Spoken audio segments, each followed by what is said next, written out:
फिर से भड़का ईवीएम का मुद्दा। बीजेपी की जीत ने विपक्ष की उड़ाई नींद। हार के बाद कांग्रेस ने ईवीएम पर फोड़ा ठिकरा। अब क्या बैलेट पेपर से होंगे चुनाव?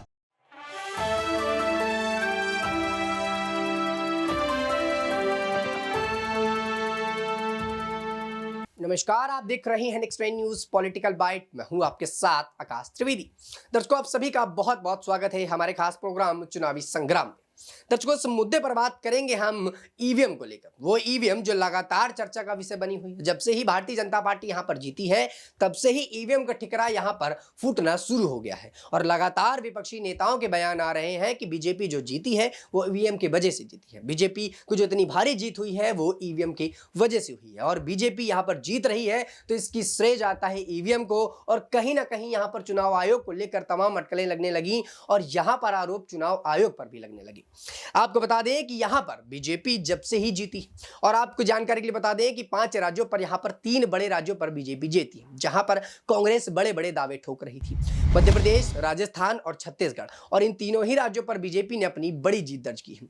ऐसे में जो मामला है वो एक बार तेज होता हुआ नजर आ रहा है और यहां की राजनीति पर एक नया भूचाल आता हुआ नजर आ रहा है। इधर सीएम फेस को लेकर भारतीय जनता पार्टी जद्दोजहद पर लगी है कि आखिर किसको सीएम बनाया जाए। उधर कांग्रेस पार्टी के अलावा जो विपक्षी नेता है वो लगातार ये ठिकरा फोड़ रहे हैं कि ईवीएम की वजह से भारतीय जनता पार्टी यहां पर जीती, वरना भारतीय जनता पार्टी यहां पर जीत नहीं सकती थी क्योंकि यहां पर उनका कोई वर्चस्व ही नहीं था। और वाकई में दर्शकों, अगर इस हिसाब से देखा जाए तो भारतीय जनता पार्टी छत्तीसगढ़ पर कोई वर्चस्व न था। यहां पर कांग्रेस की जो है सरकार थी, राजस्थान में कांग्रेस की सरकार थी, लेकिन जो चुनाव के रिजल्ट आए उस पर बीजेपी यहां पर जीतती हुई नजर आई। तो यहां पर दोष ईवीएम को मिलने लगा कि ईवीएम हैक है। ऐसे में दिग्विजय का एक बड़ा बयान आता है, वो जरा मैं आपको बताना चाहूंगा दर्शकों कि मध्य प्रदेश की करारी हार के बाद कांग्रेस के वरिष्ठ नेता और मुख्यमंत्री दिग्विजय सिंह ने ठिकरा एक बार फिर से इलेक्ट्रॉनिक वोटिंग मशीन यानी ईवीएम पर फोड़ा है। और यहां पर दिग्विजय का कहना है कि पोस्टल बैलेट पेपर में उनकी पार्टी 199 सीटों पर बढ़त थी, लेकिन ईवीएम वोटों की गिनती पर पिछड़ गए। दिग्विजय सिंह ने यह भी कहा कि चिप वाली किसी भी मशीन को हैक किया जा सकता है। उन्होंने चुनाव आयोग और सुप्रीम कोर्ट से भारतीय लोकतंत्र को बचाने की अपील की और रविवार को घोषित हुए चुनाव नतीजों पर कांग्रेस पार्टी को मध्य प्रदेश, राजस्थान, छत्तीसगढ़ का हार का सामना करना पड़ा, जबकि तेलंगाना में उनकी जीत हुई। लेकिन इसको लेकर दिग्विजय सिंह का यह कहना है कि कोई भी इलेक्ट्रॉनिक मशीन को बड़े आराम से हैक किया जा सकता है। ईवीएम मशीन हैक हुई, इस वजह से यहां पर बीजेपी जीती। इसके साथ ही दर्शकों, आपको बता दें कि दिग्विजय सिंह ने कहा कि वोटों की गिनती कुछ पेपर साझा करते हुए उन्होंने इस बात का जिक्र किया कि पोस्टल बैलेट की गिनती में उनकी पार्टी 230 में से 199 सीटों पर बढ़त हासिल हुई है। पूर्व मुख्यमंत्री ने कहा कि पोस्टल बैलेट के जरिए कांग्रेस को वोट देने वाले, हम सब पर भरोसा जताने वाले सभी मतदाताओं का धन्यवाद। तस्वीरों के आंकड़ों का एक प्रमाण है जो ये बताता है कि पोस्टल बैलेट के जरिए हमें यानी कांग्रेस को 199 सीटों पर बढ़त है, जबकि इसमें से अधिकांश सीटों पर ईवीएम काउंसलिंग से हमें मतदाताओं का पूर्ण विश्वास मिला है और मिला था, इसी वजह से हम जीत का यह आंकड़ा बता रहे थे। यह भी कहा जा सकता है कि जब तंत्र जीतता है तो जनता हार जाती है। हमें गर्व है कि हमारे जमीनी कार्यकर्ताओं ने जी जान लगाकर कांग्रेस पर काम किया और लोकतंत्र के प्रति अपना विश्वास पुख्ता किया। दर्शकों, आपको बता दें कि यहाँ पर जो है सबसे ज्यादा जो बात की जा रही है वो यहाँ पर चल रही है वॉलेट को लेकर कि पोस्टल बैलेट पर यहाँ पर सबसे ज्यादा चुनाव पड़े थे। तो ऐसे में आपको जानकारी दे दें कि आखिर ये होता क्या और किस वजह से इसको लेकर कांग्रेस पार्टी बड़े दावे कर रही है। आपको बता दें कि चुनाव आयोग ने अपनी नियमावली 1961 के नियम 23 में संशोधन कर लोगों के पोस्टल बैलेट पर डाक मतपत्र मदद से जो है चुनाव डालने की अनुमति दी है। और ऐसे में इस पर पहले जो आते हैं, यानी कि आप घर पर भी अगर होंगे, दूसरे जगह पर भी होंगे, तो यहां पर आप पोस्टल बैलेट पेपर डाक द्वारा भेज सकते हैं और उस पर अपने कैंडिडेट का बारे में बता सकते हैं, उस पर मोहर लगा सकते हैं और ये डाक के पास जाता है और डाक से सीधा चुनाव आयोग, जहां पर ये पूरी मतगणनाएं की जाती हैं, वहां पहुंचता है। और उसके बाद मतगणनाओं में सबसे पहले इनकी गिनती की जाती है कि कितने लोगों ने यहां पर किस पार्टी के लिए ये पोस्टल बैलेट पेपर भेजे हैं और पहले उनकी जांच की जाती है, उनकी मतगणना की जाती है, उसके बाद यहां पर ईवीएम की मतगणना शुरू की जाती है। तो यहां पर दिग्विजय का साफ तौर पर यही कहना है कि जब पोस्टल बैलेट पेपर पर यहां पर जानकारी निकल कर आई तो हम यहां पर 199 सीटों पर जीत रहे थे, तो फिर आखिर ऐसा क्या हुआ कि यहां पर बीजेपी आगे चलेगी। इसका पूरा श्रेय जाता है ईवीएम को, क्योंकि ईवीएम इलेक्ट्रॉनिक मशीन है और आजकल देश के अंदर हैकर्स बढ़ रहे हैं और किसी भी तरह से बड़ी ही आसानी से यहां पर हैक किया जा सकता है और इस पर अब जद्दोजहद बहुत ज्यादा तेज है। उनका मानना है कि यहां पर चुनाव जीतने के लिए बड़े बड़े काम किए जा रहे हैं और ये ईवीएम मशीन का है। तो ऐसे में चुनाव आयोग पर बड़े सवाल खड़े हुए कि चुनाव आयोग आखिर बैलेट पेपर से चुनाव यहां पर क्यों नहीं लड़वाता। इसको लेकर भी बीजेपी पार्टी के नेताओं से सवाल किए गए तो बीजेपी पार्टी के नेताओं ने तो यहां पर जवाब नहीं दिया, लेकिन यहां पर विपक्षी पार्टी के नेताओं का कहना है कि बैलेट पेपर से आप चुनाव कराइए, अगर चुनाव में गड़बड़ी होती है तो हम दोबारा से ईवीएम मशीन के लिए यहां पर जो रुख कर देंगे और कभी इसके लिए आवाज नहीं उठाएंगे। लेकिन एक सवाल दर्शकों खड़ा ये होता है कि जब भी विपक्ष पार्टी हारती है तो ईवीएम का मुद्दा उठाती है और ये अब से नहीं, जब से ही कांग्रेस की सरकार आई है या देश में बैलेट पेपर छोड़कर ईवीएम मशीन से यहां पर चुनाव शुरू हुए तब से ही ये जद्दोजहद तेज है। और ये तब भी हुआ था जब कांग्रेस की सरकार आई थी और कांग्रेस की सरकार पर ही यहां पर ईवीएम मशीन की शुरुआत की गई थी। तब ईवीएम को लेकर यहां पर कांग्रेस पार्टी या विपक्षी नेताओं के किसी को दिक्कत नहीं थी, लेकिन जब से ही भारतीय जनता पार्टी यहां पर जीतने लगी है, भारतीय जनता पार्टी जीत दर्ज करती है तो यहां पर ईवीएम का मुद्दा उठाया जाता है और लगातार कहा जाता है कि ईवीएम की वजह से यहां पर बीजेपी जीतती है। तो ऐसे में चुनाव आयोग का कुछ समय पहले एक बयान आया था, वो मैं आपके साथ साझा करना चाहूंगा दर्शकों कि ईवीएम को लेकर जो बयान आया था उस पर चुनाव आयोग का कहना था कि ये एक बड़ी प्रक्रिया है और इतनी जल्दी इस पूरी बड़ी प्रक्रिया को हटाया नहीं जा सकता और देश के अंदर बैलेट पेपर को इतनी जल्दी लागू नहीं किया जा सकता। इसके लिए समय चाहिए और सुप्रीम कोर्ट के आदेश आने तक हम इस पर कोई कार्रवाई नहीं कर सकती। ऐसे तमाम बयान सामने आए थे और ऐसे में दर्शकों जिस प्रकार से ईवीएम को लेकर यहाँ पर राजनीति गरमाई हुई है और सारे ही दलों के लोगों का यह कहना है कि ईवीएम की वजह से बीजेपी यहाँ पर जीती है। ऐसे में अखिलेश यादव का एक बयान सामने आता है, क्या कुछ कहते हैं वो सुनिए जरा। भगवान के लिए या नंदी के लिए क्या आप 5,000 करोड़ का बजट नहीं रख सकते? मैंने सप्लीमेंट्री बजट में कहा कि सरकार को कम से कम 5,000 करोड़ बजट रखना चाहिए। सरकार क्यों पीछे भाग रही है? क्या बिजली महंगी नहीं मिल रही है आपको? क्या बीते विधानसभा में आपने जाति जनगणना को लेकर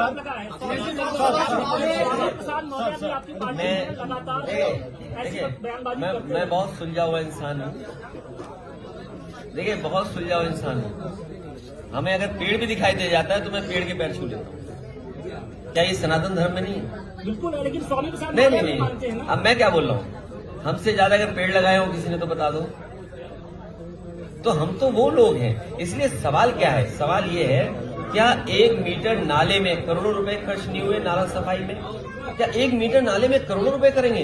हमारे मुख्यमंत्री जी 46 में 56 माले, हमारे मुख्यमंत्री 46 में 56 क्या सदन में स्टेटमेंट दे रहे थे कि जो गोरखपुर लिंक है वो केवल 3,000 करोड़ रुपए की बनी है। मैं आपसे कहता हूँ, गूगल करिए, यूपीडा की वेबसाइट देखिए, क्या 6,000 करोड़ की सड़क नहीं बन रही? 90 किलोमीटर सड़क, आप सोचिए 6,000 करोड़ की बनेगी। तो ये सवाल क्या उठाना नहीं है? तो सवाल तो उठेंगे। इसीलिए मैंने कहा कि आपके बनारस और मां गंगा को साफ करने के लिए 1 मीटर में करोड़ रुपए खर्च हुए कि नहीं हुए? मैं आपसे कहूंगा, आप बेरा सुनने आए हैं, हम भी सुने, आप भी सुने। समाजवादी विचारधारा फैले। मान लीजिए आज हम नेशनल इक्वालिटी के साथ बैठे। समाजवादी विचारधारा कोई आज की विचारधारा नहीं है। ये समाजवादी सिद्धांत कैसे आगे बढ़े, सेकुलर फैब्रिक कैसे देश का अच्छा हो, किसान की आय दोगुनी हो। सवाल तो ये पूछना चाहिए कि दिल्ली वाले लोग, सवाल आपका ये हो कि दिल्ली वाले लोग अब चुनाव में आने वाले हैं, क्या किसानों की आय दोगुनी हो गई? क्या नौकरी रोजगार मिल गया? मैं जानता हूं यहाँ पर नारा लगता है, घर घर वाला नारा लगता है।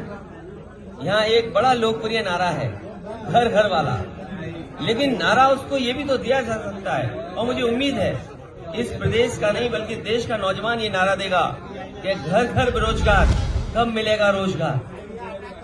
अगर घर घर रोजगार, घर घर बेरोजगार बैठा है और कब मिलेगा रोजगार, क्या ये नारा नहीं हो सकता?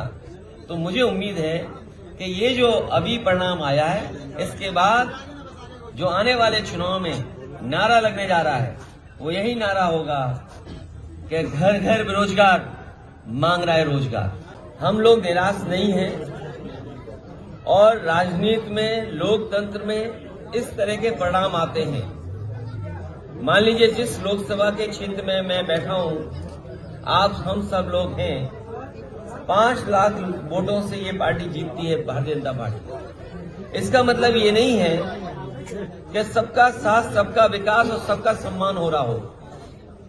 अभी भी बहुत सारे ऐसे लोग हैं जो निराश हैं, जिन्हें उम्मीद थी, जिनकी उम्मीद तोड़ी है। तो ये राजनीति में परिणाम आते हैं और जो भी परिणाम आएंगे वो कोई भी पॉलिटिकल पार्टी है उसको स्वीकार करेगी, लेकिन लड़ाई लंबी है। इन परिणामों से हमें और जिन लोगों को भारतीय जनता पार्टी जैसी बड़ी पार्टी का मुकाबला करना है, उन्हें बहुत तैयारी करनी पड़ेगी, बहुत अनुशासन में रह करके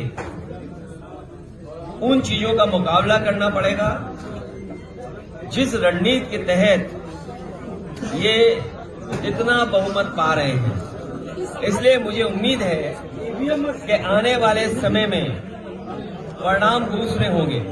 एक नया दल, नया संगठन लोगों को जोड़ने के लिए और जिन परिस्थितियों में आज देश की राजनीति जा रही है, उस राजनीति को मैं मुकाबला करने के लिए, उन ताकतों का मुकाबला करने के लिए बाबा साहब भीमराव अम्बेडकर जी, जिन्होंने हमें संविधान दिया, जिसके तहत आम लोगों को हक और सम्मान मिला, अधिकार मिले, उनको बचाने के लिए नेताजी ने जो रास्ता दिखाया, उस रास्ते पर चलकर के बाबा साहब भीमराव अम्बेडकर जी के सपने और डॉक्टर राम मनोहर लोहिया के सपने को पूरा करने के लिए, और जैसा कि नाम में ही है नेशनल इक्वल पार्टी, तो अगर जो सबको बराबरी की बात करें, सबको साथ लाने का काम करें, सबके बीच में भेदभाव खत्म करने की बात करें, वो वही असली सबका साथ है। सबका साथ तभी है जब आप इक्वल हो। अगर असमानताएं रहेंगी तो बराबरी कैसी?